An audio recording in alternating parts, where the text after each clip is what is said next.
This car and the E5 Sportback can be considered sister models because their overall design is very similar. You can think of it as a lift version of the E5 Sportback that makes it an SUV. However, if we look closely at the details, there are actually quite a few differences. For example, the front end is noticeably taller. Because it is an SUV, the overall circular wraparound front fascia has been retained, but the biggest change is the Audi badge. It used to be positioned here, but now it has become larger and has been moved to a higher position. The wraparound large grille is still retained, and the lighting elements are also very attractive. With a dot matrix design, there is another important difference. The headlamp modules have become vertical. On the E5 Sportback, they were positioned here horizontally. This makes the car look taller, with the entire front end raised higher. For an SUV, this is a very reasonable design choice. Let's briefly talk about this.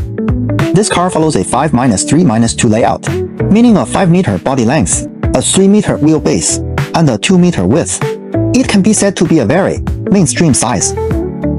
Looking at the side profile, I think the lines are very smooth.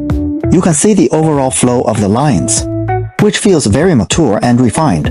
At the same time, the wheel arches are strongly flared outward. This is consistent with Audi's long-standing Quattro system, which gives a sense of AWD stability, as well as a very solid feel. It carries on that same lineage. The flowing roofline slopes toward the rear, and here there is a very strong D-pillar. This is very similar to what we saw earlier on the E5 Sportback. I also noticed a detail underneath the rear spoiler.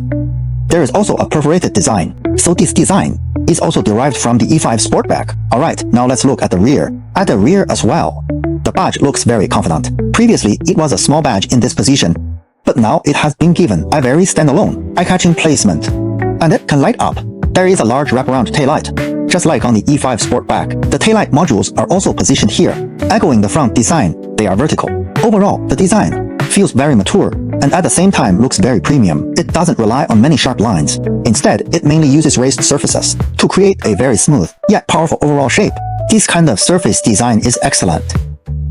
The 23-inch wheels with 285 width tires are very large, paired with this vehicle, visually speaking, and in terms of proportions. It looks excellent. Now let's talk about the specifications. This car uses an 800-volt high-voltage architecture. It is an all-wheel drive version with a maximum output of 500 kilowatts. Its 0 to 100 km/h acceleration is in the 5-second range. For such a large electric SUV, this is more than sufficient. As for the battery, it should be over 100 kilowatt-hours. Its overall range should be around 700 kilometers. Let's also take a look. There is a LiDAR sensor at the front, as well as digital side mirrors. So overall, this car's equipment level should be high.